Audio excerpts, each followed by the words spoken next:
하나님과 화목하라라는 제목으로 우리 함께 말씀을 생각해 보도록 하겠습니다. 누군가 미워질 때 읽는 책이라는 김수창 씨의 저서에 이런 내용이 나옵니다. 어떤 왕이 병을 얻게 되었는데 백약이 무효합니다. 의사들이 연구하고 고민한 끝에 내린 처방은 암사자의 젖을 구해다가 먹으면 왕의 병이 나을 것이다, 이렇게 얘기했어요. 암사자의 젖을 어떻게 구해올 것인가? 어떤 사람이 자기가 구해올 수 있다고 얘기를 하고서 이제 그 젖을 구하러 갑니다. 어린 사자 하나를 구해서, 한 마리를 구해서 그 사자굴로 가서 새끼 사자를 암사자에게 주었더니 암사자가 자기 새끼처럼 돌보고 젖을 먹입니다. 옆에 있으면서 조금 친숙해져서 젖을 조금 짜올 수 있었어요. 왕궁으로 돌아오는 길에 잠깐 잠이 들었는데 꿈에 자기 신체의 각 부위들이 싸우는 그런 꿈을 꿨어요. 각자 자기 공로 때문에 젖을 구할 수 있었다, 이렇게 싸우는 거죠. 그러니까 발이 얘기합니다. 야, 내가 없었다면 어떻게 거기까지 갈 수 있었겠니? 그랬더니 눈이 하는 말이, 야, 내가 없었다면 거기가 사자굴이 있는지 어떻게 알았겠니? 근데 가만히 이제 신체 부위들이 그렇게 얘기하는데, 야, 내가 없었으면 어떻게 그 젖을 짤 수 있었겠니? 막 이러고 싸우고 있는데 입이 딱 한마디 하는 거예요. 야, 만약에 내가 없어서 말을 할 수 없다면 너희들은 아무 쓸모가 없었을 거야. 그런 얘기를 하니까 다른 신체 부위들이, 입은 정말로 하는 일이 없었잖아요. 한 일이 없었던 것 같으니까 다들 비웃었어요. 그러면서 꿈이 깼습니다. 그래서 이제 왕궁에 가서, 왕 앞에 가서 이제 암사자의 젖을 왕 앞에 탁 내려놓으면서, 그때는 누가 그 혀가 이제 얘기를 해야 될 차례죠. 임금님, 이 젖은 암사자의 젖입니다. 제가 이것을 가지고 왔습니다. 이렇게 딱 얘기해야 되는데 젖을 탁 내려놓으면서, 임금님, 이 젖은 개젖입니다, 이렇게 얘기한 거예요. 그래서 거기서 흠씨 두들겨 맞고 쫓겨났다. 그런 얘기가 이제 기록되어 있어요. 비슷한 얘기들은 많이 있잖아요. 그러니까 이게 사람이 그 화목하지 않을 때, 서로 협력하지 않을 때, 서로 자기를 주장하면서 싸우는 것이 아니라 서로 상대방을 존중할 때 사실은 화목이 이루어지고 그 화평이 이루어지는 것이거든요. 아무리 성공한 것 같아도 화목하지 못할 때는 결국은 자멸할 수밖에 없는 겁니다. 죽도록 고생하면서 수고해서 얻은 것이 순식간에 날아가 버리고 낭패가 되는 걸 경험하게 되는 것이죠. 그래서 행복하게 살기 위해서 가장 필요한 게 뭐냐? 화목한 거예요. 그래서 엄마와 아빠가 화목해야 자녀들이 행복하고, 또 그 주변 그 가족들이, 친척들이 또 행복한 거죠. 엄마와 아빠가 화목하지 못하고 매일 싸우면 아이들이 공포 속에 성장하게 됩니다. 이혼율이 급격히 증가하는 것이 사회의 기초가 무너지는 그런 일이 된다. 그래서 사회의 기초가 무너지는 것은 가정에서부터 시작한다, 그런 말도 있지 않습니까? 어떤 직장에서 일을 하면서 그 직장의 상사와 화목하지 못할 때 얼마나 불편하고 얼마나 괴롭습니까?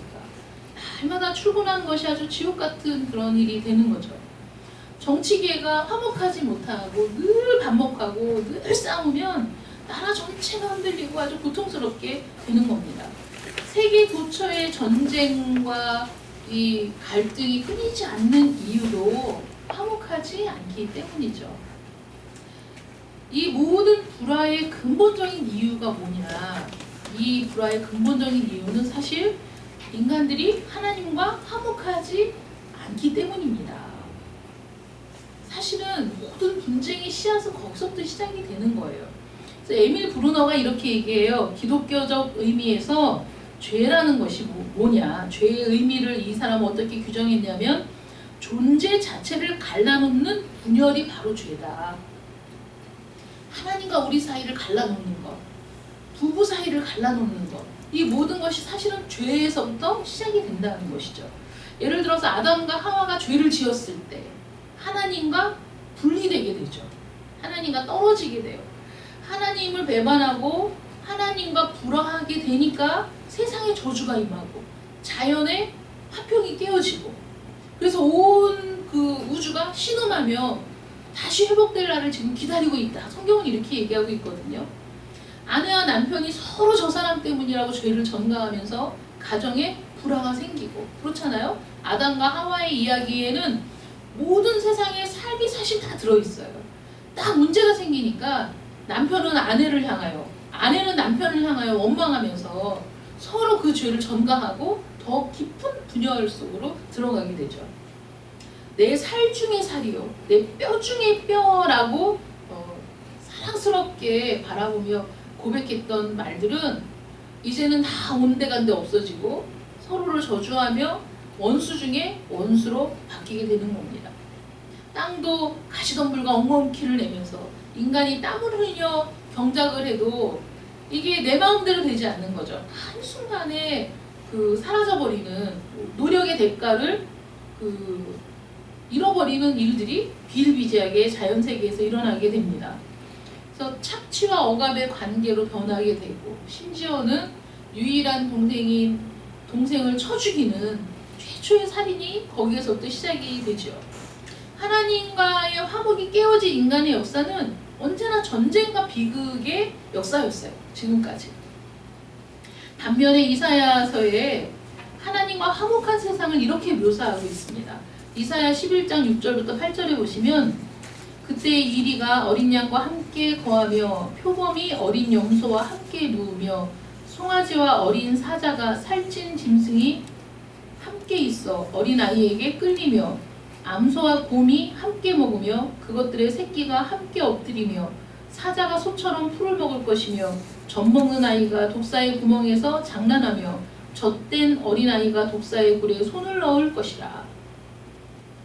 이게 우리가 많이 불렀던 찬양 있잖아요. 독사굴에 어린이가 손 넣고 장난치며, 이런 찬양이 사실 늘 불렀어도 그것의 깊은 의미를 깨닫지 못했어요. 그러니까 이게 뭐냐면 사실 서로 화목할 수 없는, 서로 원수지간일 수밖에 없는, 그래서 가까이 있을 수 없는 그런 그 존재들이 가까이 할 뿐만 아니라 가까이 하는 것에서 끝나는 게 아니라 서로 친밀하게 교제하고 서로 화목하게 되는 일들이 일어나게 될 것이다. 장차 이런 일이 이루어지게 될 것이다 라는 예언의 말씀이거든요. 이게 하나님과 화목한 세상, 하나님과 화평을 누리는 세상은 이런 세상이라는 거예요. 이렇게 하나님께서 꿈을 꾸는 세상은 화목할 수 없는 관계들이 화해하고 공존하는 세상. 여러분, 이게 굉장히 힘든 일이죠. 불가능한 일이잖아요.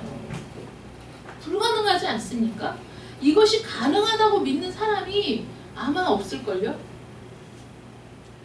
결국 하나님께서 통치하는 이 세상에서 하나님과 화목한가가 그러므로 가장 절대적인 문제가 된다는 거죠.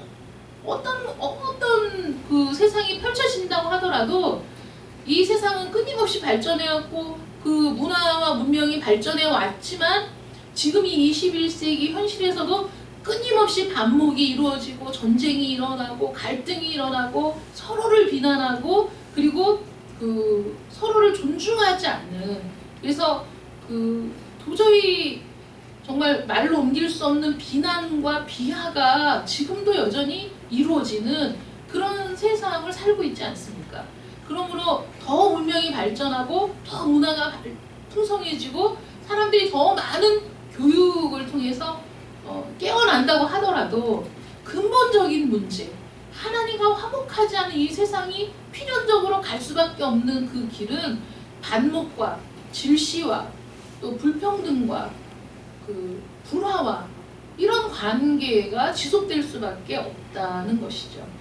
하나님과 화목하지 못한 사람이 다른 사람과 화목할 수 있다고 볼 수가 없는 겁니다. 사실은.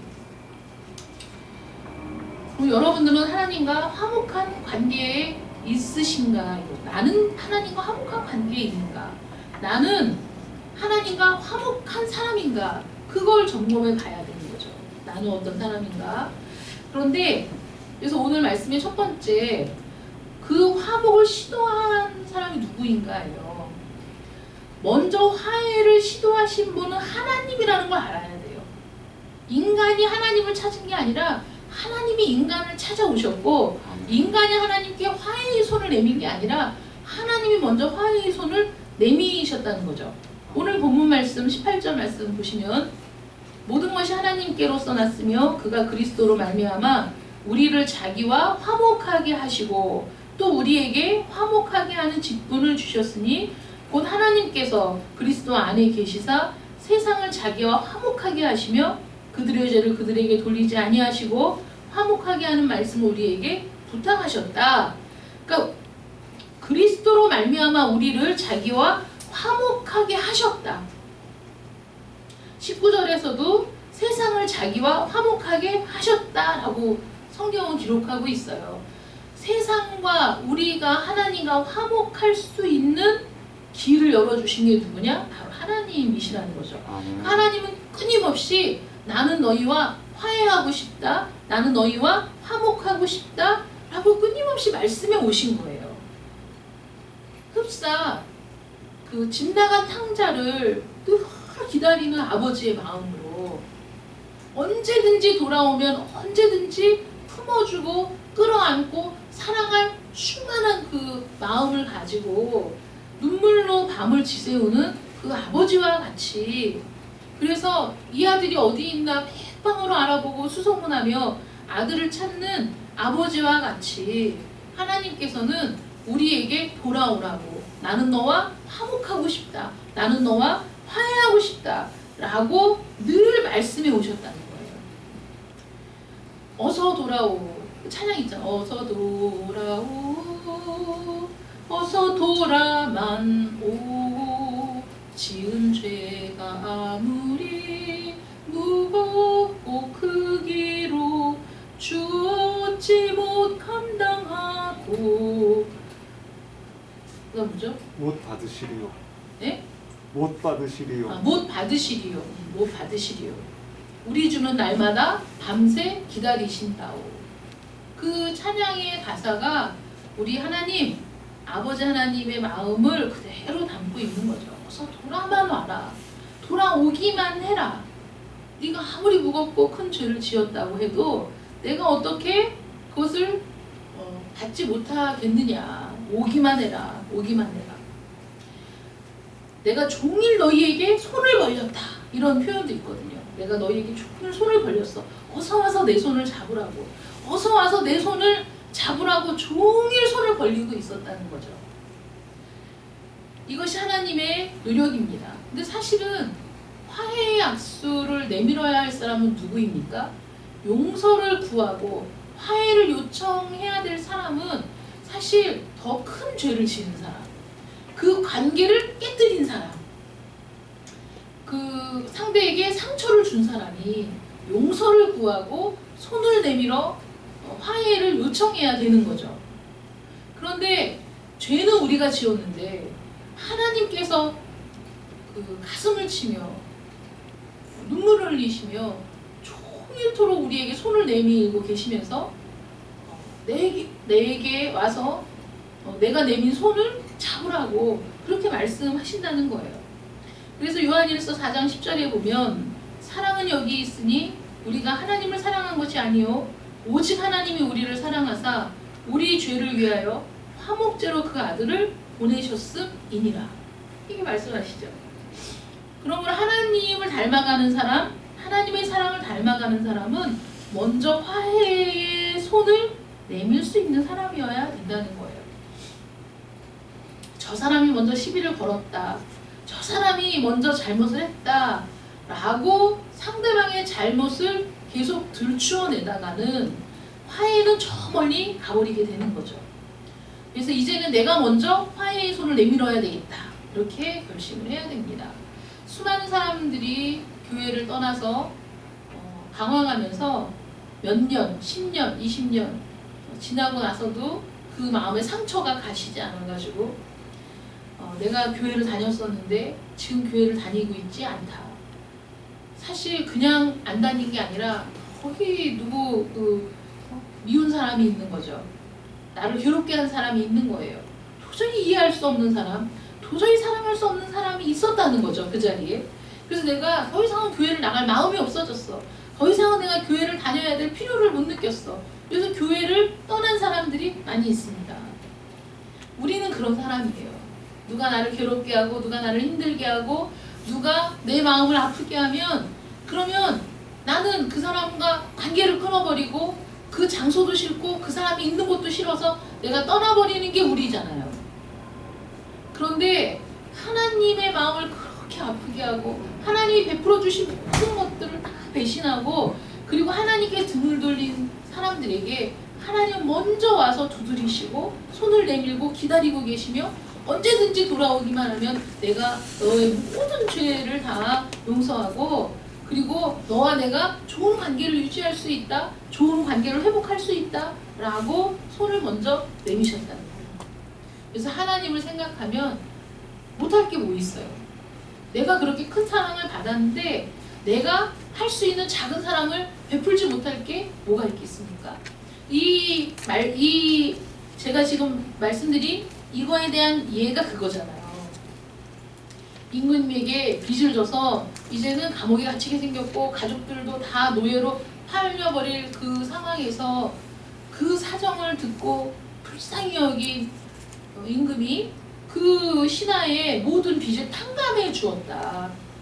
그런데 그 기쁨으로 돌아가던 중에 또 그 다른 사람이 자기에게 빚진 사람이 있어. 그랬더니 그 사람의 멱살을 잡고 흔들며 그 사람을 감옥에 집어넣는. 우리가 그 말씀을 읽을 때마다 야, 이 사람은 자기도 그렇게 탕감을 받았는데 어떻게 저렇게 자기 동료에게 저렇게 모질게 할 수 있을까? 화가 나죠. 그러니까 주변 동료들이 다 그걸 임금님에게 얘기하니까 그 왕이 그 사람을 다시 잡아서 가두면서 거기에서 한 푼이라도 1원이라도 다 갚기 전에는 나오지 못하리라 이렇게 얘기하는 장면이 나오잖아요. 그러니까 그 말씀이 그거죠. 하나님이 우리에게 베푸신 은혜는 이루 말할 수가 없어요. 먼저 손을 내미셨어. 먼저 우리를 찾아오셨고 먼저 우리에게 기회를 주시고 언제든지 돌아오면 모든 죄짐을 다 맡으시고 용서해 주시겠다는 하나님의 놀라운 은혜와 사랑을 입었는데도 불구하고 우리는 그 사랑을 경험하고 나가서 우리에게 죄를 지은 우리의 마음을 조금 아프게 한 사람들의 죄는 결코 용서하지 못하고 결코 그 죄는 탕감해 주지 못해. 끊임없이 마음속에서 분노를 가지고 그 사람을 미워하면서 저 사람이 있는 한 나는 이 모임에 참석할 수도 없고 저 사람과 같이는 갈 수 없다라고 얘기하는 사람들이 얼마나 많으냐 하는 거죠. 그래서 우리는 화목을 시도하신 분은 하나님이시라는 우리가 한 일이 아니라 하나님이 하신 일이라는 사실을 언제나 기억해야 된다는 거예요. 아멘. 하나님과 화목한 사람만이 손을 내밀 수 있습니다. 그 화목을 시도하는 여러분들 되시기를 축원합니다. 아멘. 요즘 세상에 얼마나 이 갈등이 많고 얼마나 정말 TV를 볼 때마다 뉴스를 볼 때마다 가슴 아픈 일들이 너무 많이 있습니다. 증오가 가득하고 비난이 가득한 이 세상에 정말 나라와 민족을 걱정하고 염려하는 사람들이라면 저는 그렇게까지는 하지 않을 것 같아요.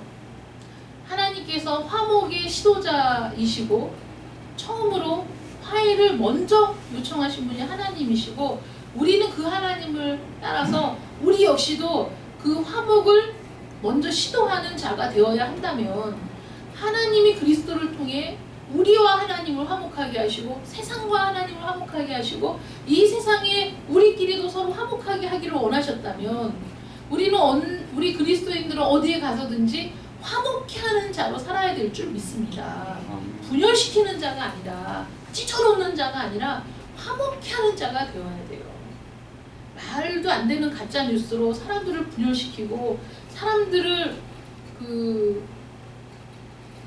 올바른 지식이 아니라 잘못된 지식으로 이끄는 사람들, 그래서 사회를 혐오하게 만들고 서로를 혐오하게 만드는 일들은 우리 그리스도인들이 해서는 안 되는 일이라고 생각합니다. 비록 자존심이 상하는 상황이 오더라도 우리는 그 화목의 시도자가 되어야 내가 속한 공동체가 행복해질 수 있는 거예요. 서로 화해를 먼저 하기를 기다리고 있다가는 아무것도 안 되는 겁니다. 그래서 우리는 하나님의 방법으로 바꿔야 돼요. 그래, 잘못을 적게 한 사람이 먼저 화해를 시도하는 거야. 그냥 내가 좀 억울해도 내가 먼저 화해를 요청하는 사람이 되어야 되겠다. 하나님이 그렇게 하신 것처럼 우리도 그렇게 살아야겠다. 이런 결심이 있기를 축원합니다. 두 번째로, 그 화목을 위해서는 희생자가 필요하다. 화목이 쉽게 이루어지는 것도 아니고 저절로 되는 것도 아닙니다. 화목을 위해서는 한쪽의 선행적인 희생이 필요해. 자존심이 상해도, 내가 잘못한 것이 없는 것 같아도, 100번 저 사람이 잘못했어도 그래도 화목하기를 요청하는 사람이 있을 때 화목이 이루어지는 거지, 서로 비난만 하다가는 화목이 이루어질 수 없는 것이죠. 그래서 성경은 그 희생 제물이 누구냐? 예수 그리스도라고 말씀하고 있다는 거예요. 하나님께서 그리스도로 말미암아 우리를 자기와 화목하게 하셨다, 이렇게 말씀하시거든요. 이 말씀에서 그리스도로 말미암아 우리를 자기와 화목하게 하셨다라는 게 무슨 뜻이냐? 21절 말씀 보시면, 하나님이 죄를 알지도 못하신 이를 우리를 대신하여 죄로 삼으신 것은 우리로 하여금 그 안에서 하나님의 의가 되게 하려 하심이라. 우리를 대신하여 죄 없는 분이 죄인 취급을 받았다. 죄인 취급을 받은 것뿐만 아니라 그 죄값을 치르셨다. 죽음으로 십자가에 달려서 죽으셨다는 것이죠. 그래서 예수님께서 십자가에 달려 죽으신 것이 죄값을 치른 것으로 하나님이 인정하시고, 그래서 그 예수 그리스도를 통해서 우리를 받으실 수 있게 되었다라는 거예요. 그러니 여러분 보세요. 우리는 먼저 시도하지도 않았고, 우리는 먼저 요청하지도 않았고, 우리는 저 사람 맛에 서로 싸우며 분쟁하며 갈등하며 살고 있는 존재들인데, 하나님께서는 그렇게 사는 인생이 불행하다는 걸 아시고, 또 그렇게 살다가 죽으면 결국은 영원한 멸망에 빠질 수밖에 없다는 것을 아시기 때문에 우리를 위해 가장 좋은 길을 모색하시고, 그래서 우리를 용납하시고 사랑하시고 영원한 하나님의 나라로 우리의 손을 붙들고 가실 그 모든 방법을 하나님은 생각하시고, 그리고 그 모든 것들을 다 예언해 두시고, 때가 되니 하나님의 아들이 이 땅에 오셔서 우리를 대신해서 희생당하심으로 그 희생을 의지하는 자들마다 다 받으시기로 하나님이 작정하셨다는 거죠. 그것이 하나님의 작정이고 하나님의 예정인 거예요. 그래서 이 화목의 길을 가르쳐 주시기 위해서 오랜 역사와 준비를 통해서 하나님이 가르쳐 오셨던 거죠. 그래서 구약에는 하나님과의 화목 제물에 대한 이야기가 무수하게 나와 있습니다. 내게 토단을 쌓고 그 위에 너의 양과 소로 너의 번제와 화목제를 드리라. 내가 무릇 내 이름을 기념하는 곳에서 내게 강림하여 복을 주리라. 출애굽기 20장 24절 말씀이죠. 그 다음에 레위기의 말씀에도 굉장히 많이 나오는데, 그 모든 기름을 화목제 어린 양의 기름을 취한 것 같이 취하여 단위 여호와의 화제물 위에 불사를 치니, 이같이 제사장이 그의 범한 죄에 대하여 그를 위하여 속죄한즉 그가 사함을 얻으리라. 이게 원칙이라는 거예요. 속죄의 제물을 드릴 때 사함을 받는 거고, 화목의 제물을 드리며 하나님과 화목하게 되었음을 기뻐하는 이런 제사의 방법을 통해서 하나님께 나아가는 자들이 어떻게 자기의 죄값을 지불할 것인가에 대해서 끊임없이 가르치셨다는 것이죠.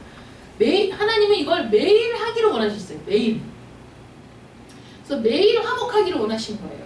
그래서 매일 번제의 제물이 아침 저녁으로 세워져서 번제의 불길, 그 연기가 꺼지지 않게 하는 게 제사장의 역할이었거든요. 단위의 불은 항상 피워 꺼지지 않게 할지니 제사장은 아침마다 나무를 그 위에 태우고 번제물을 그 위에 버려놓고 화목제의 기름을 그 위에 살을 치며, 하나님이 이스라엘 중에 거하시면서 날마다 이스라엘과 화목하기를 원하시고, 그래서 그 화목에 대해서 이스라엘 백성들이 머리에 가슴에 막 그것이 박혀가지고 정말 그 실체이신 예수님이 나타나셨을 때 그것을 믿음으로 받아들일 수 있도록 가르치셨다는 거예요. 그래서 화목제물은 예수님의 예표, 그림자였던 것이죠. 실체가 십자가 위에 나타나서 화목제물을 번제단 위에 태우는 것처럼 화목제물이신 예수님이 십자가에서 태워지고 드려져서 그 생명이 하나님께 드려져서 하나님과 온전한 화목을 이룰 수 있도록 모든 걸 다 예비하시고 준비하시고 역사를 그렇게 이끌어 오셔서 마침내는 하나님의 아들이 이 세상에 나타나게 되었다라는 겁니다. 아멘. 그래서 신약성경에 이렇게 기록되어 있어요. 이 예수를 하나님이 그의 피로써 믿음으로 말미암아 화목 제물로 세우셨으니, 그렇잖아요. 구약에 끊임없이 화목 제물에 대해서 말씀하시다가 로마서 3장 25절에 그의 피로써 믿음으로 말미암아 화목 제물로 세우셨으니 이는 하나님께서 길이 참으시는 중에 전에 지은 죄를 간과하심으로 자기의 의로우심을 나타내려 하심이니. 로마서 5장 10절에는 곧 우리가 원수 되었을 때에 그의 아들의 죽으심으로 말미암아 하나님과 화목하게 되었은즉 화목하게 된 자로서는 더욱 그의 살아나심으로 말미암아 구원을 받을 것이니라. 또 십자가로 이 둘을 한 몸으로 하나님과 화목하게 하려 하심이라. 원수된 것을 십자가로 소멸하시고. 이런 말씀은 정말 끝도 없이 많이 있습니다. 우리 같은 죄인이 하나님과 화목할 수 있었던 것은 이처럼 예수 그리스도의 큰 희생 때문에 가능할 수 있었다. 그러므로 그 은혜를 받고 그 은혜를 믿는 모든 사람들은 마땅히 자기 자신도 화목 제물을 하나님께 드려야 된다는 거죠. 예수님과 같이 온전한 제물은 아니지만은 정말 우리를 산 제사로, 내 삶을 산 제사가 되도록 하나님께 드려야 한다는 거예요. 아멘. 그런데 여러분 그거 아세요? 이 세상은요, 우리는 모두 행복하기를 원하잖아요. 행복을 원해요.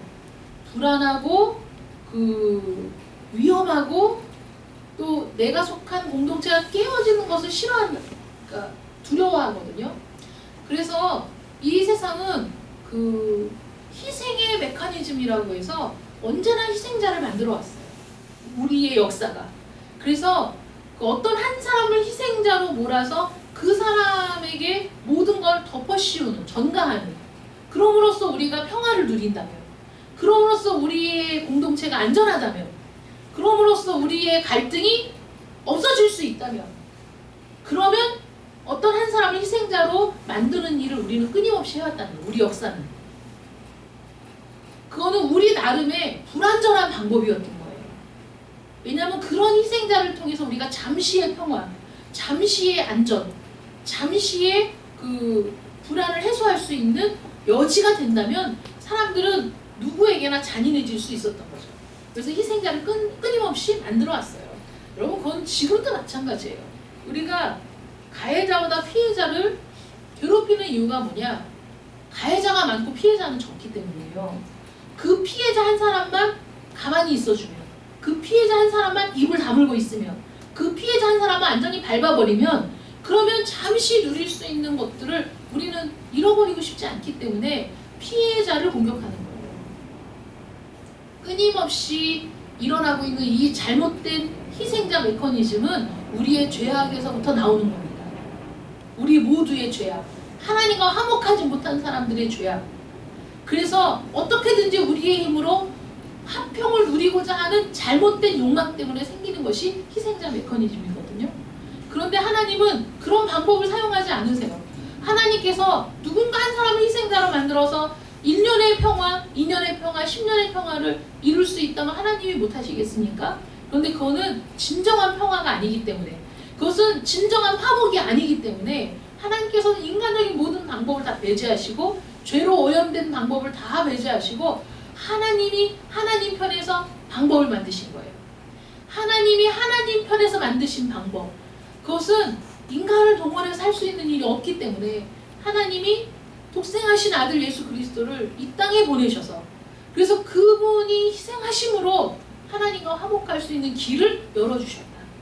인간을 희생한 것이 아니라 마땅히 죄인된 우리가 죽어야 마땅하고 희생돼야 마땅한데도 우리를 사랑하시기 때문에 우리를 희생시키는 것이 아니라, 우리를 그렇게 만드시는 것이 아니라, 하나님이 친히 이 땅에 오셔서 그 몸으로 이 땅에서 모진 고문을 당하시고 곤욕을 당하시고 멸시와 조롱을 기꺼이 감당하시고 십자가에 달려 죽으셨다는 것이죠. 그러므로 사랑을 받은 자녀같이 너희는 하나님을 본받는 자가 되라. 그리스도께서 너희를 사랑하신 것 같이 너희도 사랑 가운데서 행하라. 그는 우리를 위하여 자신을 버리사 향기로운 제물과 희생 제물로 하나님께 드리셨느니라. 알프스에 사는 그 재미있는 개미 이야기가 있습니다. 그 개미들은 특이한데, 개미 집 속에 그 불타는 초를 하나 세워놓으면 개미는 몸으로 불을 끄는데 전력을 다한대요. 왜냐면 자기네 집이 불타버릴까봐. 그래서 자신의 몸을 태운대요, 그 불꽃에. 그러면 그 개미의 몸에서 키친스라는 불연성의 진액이 흘러나오면서 초가 꺼진답니다. 미물인 곤충, 이 개미도 자신을 희생의 제물로 드릴 줄 아는 거예요. 공동체를 위한, 야, 이 불꽃 때문에 이 집이 다 무너지면 어떡하지? 이 알들이 다 죽으면 어떡하지? 기꺼이 자기 몸을 태워서, 그래서 그 불을 끄고자 하는 마음이 개미들에게도 있다. 그래서 우리는 가정의 불화의 불을 끄는 화목 제물이 되어야 돼요. 갈등이 있는 곳에서 그 갈등을 끌 수 있는 화목의 시도자가 되어야 한다는 겁니다. 화목의 시도자, 화목의 희생자가 되기를 자처하는 사람들이 많아질 때, 그때 이 세상에 참된 화목이 이루어지지 않겠습니까? 참된 평화가 이루어지는 것이죠. 입으로 평화를 말하는 자들이 평화를 만드는 게 아니에요. 나가서 시위를 하며 나가서 말도 안 되는 소리를 하는 사람들이 평화를 이끌고 오는 게 아닙니다.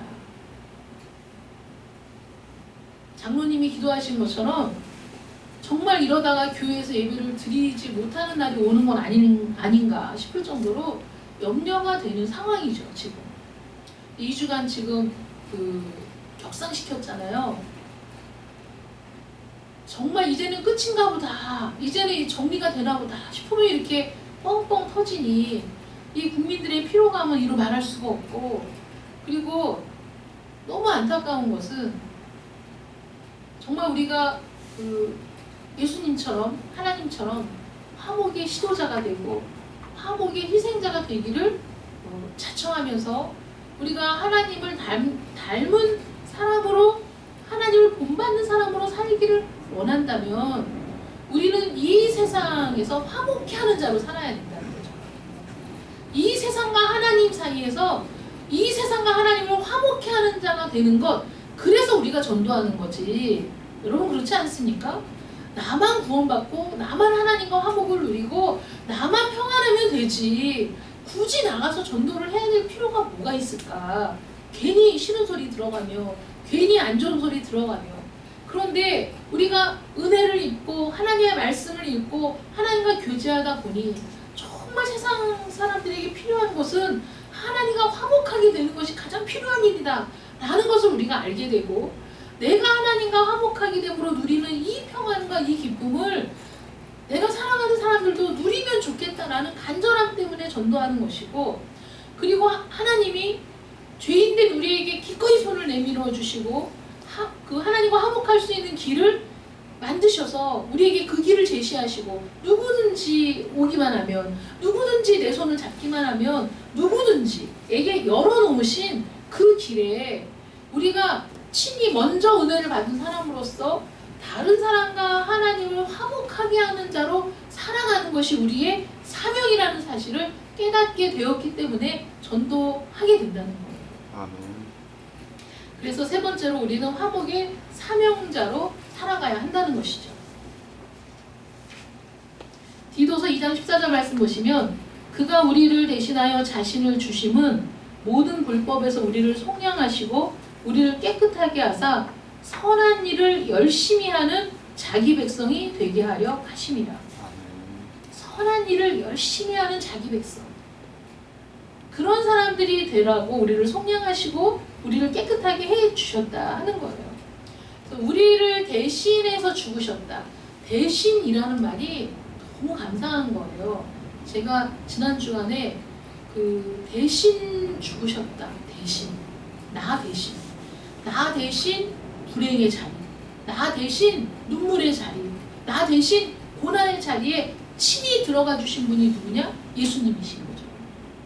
어떻게 그러실 수가 있을까? 어떻게 전적으로 내 대신 그 자리에 들어가실 수 있으셨을까? 그래서 그 그리스도를 통해서 하나님이 우리를 향한 하나님의 사랑을 확증해서 보여주셨다는 거죠. 그 이상의 증거가 없다라고 말씀하신 게 정말 그러하다라고 깊이 깨달은 한 주간이었어요. 나 대신 내가 무엇이길래, 도대체 내가 어떤 사람이길래, 도대체 내가 얼마나 대단한 존재이길래 나 대신 하나님의 아들이 내가 죽어야 할 자리에 거기 대신 가서 죽으시고 내가 겪어야 할 그 곤욕과 모멸과 멸시의 자리에 우리 주님이 거기에 직접 가셔서 내 대신 그 짐을 지셨을까? 내 대신, 완전히 내 대신. 그런데 그 나는 누구냐? 죄인인 거예요. 그 나는 누구냐? 하나님의 구원에 합당하지 못한 죄인인 거예요.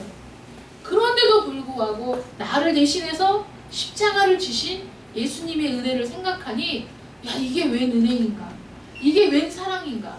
하나님이 나를 얼마나 사랑하시는지 거기에 다 드러나 있다. 여러분, 제가 그 말씀을 모르는 사람이 아니잖아요. 모든 말씀을 다 알고 그 원리도 알고 어떻게 된 일인지 다 알지만 운전하면서 가다가 그 말씀을 계속 묵상하게 됐는데, 묵상하면서 밀려오는 감동을 주체할 수가 없어가지고 운전을 하면서 막 눈물이 쏟아지는 거예요. 그 눈물을 막 쏟으면서 이렇게 운전하고 가다가 무슨 생각을 했냐면, 야,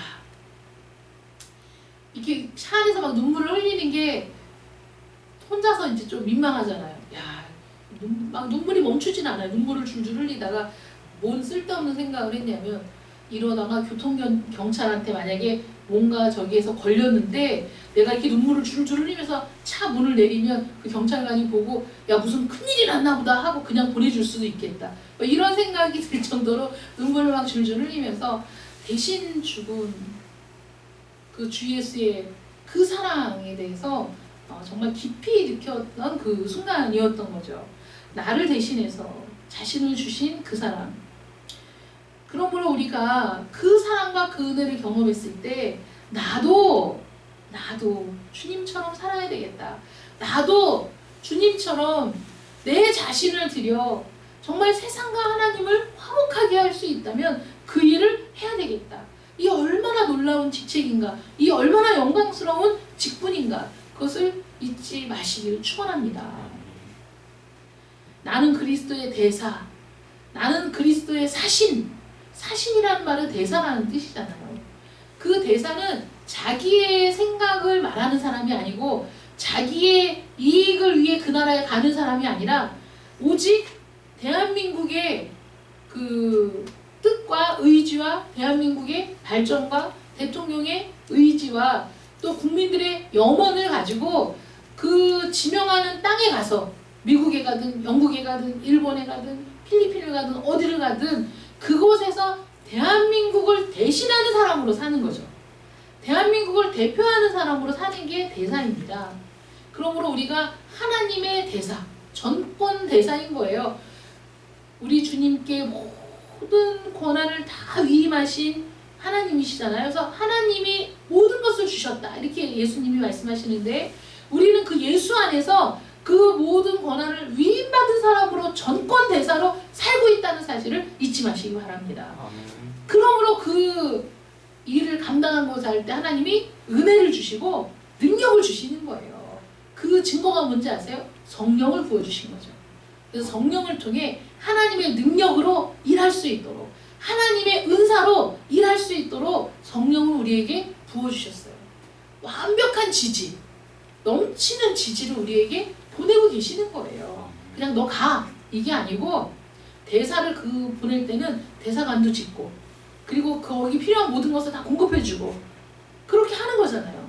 하나님이 우리를 하나님의 전권 대사로 임명하고 부르시면서 필요한 거 다 공급해 주시는 거예요.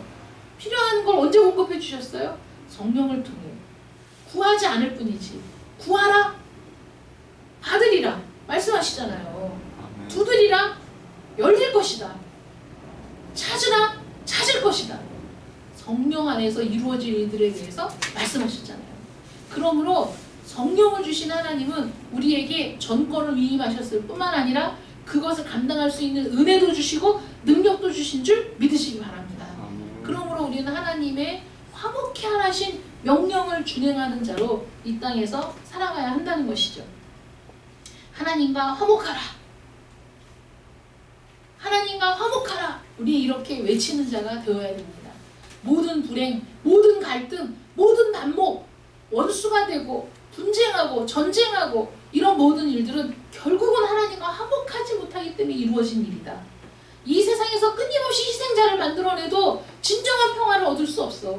우리는 하나님과 화목할 때에만 참된 평화를 얻을 수 있다고 외치는 자들이 되시기를 축원합니다. 아멘. 먼저 우리가 그걸 깊이 깨달아야 되죠. 아, 정말 그래.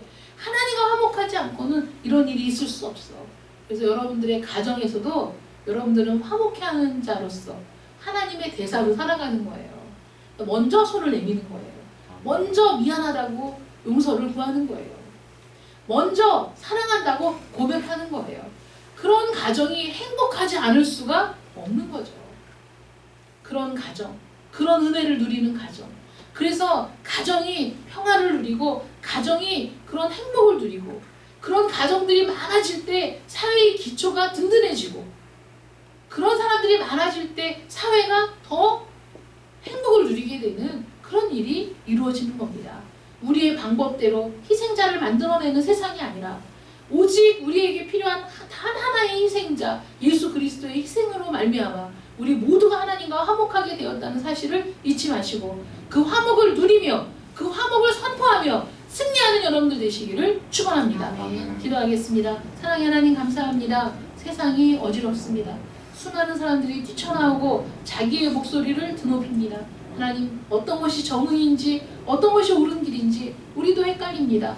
어떻게 살아야 됩니까? 어떤 것을 보고 어떤 것을 믿어야 합니까? 세상은 더 많은 교육이 이루어지고 더 많은 문명의 발달이 이루어지고 더 많은 과학의 발전이 이루어져도 끊임없이 반목하고 전쟁하고 불화하고 갈등을 일으키는 일들은 여전히 일어나고 있습니다. 하나님 이 모든 불행의 시작은 하나님과 화목하지 않은 데서 일어나는 일입니다. 하나님께서는 이 모든 일들의 종지부를 찍기 위해 하나님과 화목할 수 있는 가장 놀라운 길을 우리에게 열어주셨습니다. 우리가 할 수 없는 일을 예수 그리스도께서 이 땅에 오셔서 대신 짐을 짊어지시고 우리 대신 죽으시고 우리의 대신 불행에 우리의 대신 고난의 자리에 서서 우리를 대신하여 그 모든 것을 감당해 주셨습니다.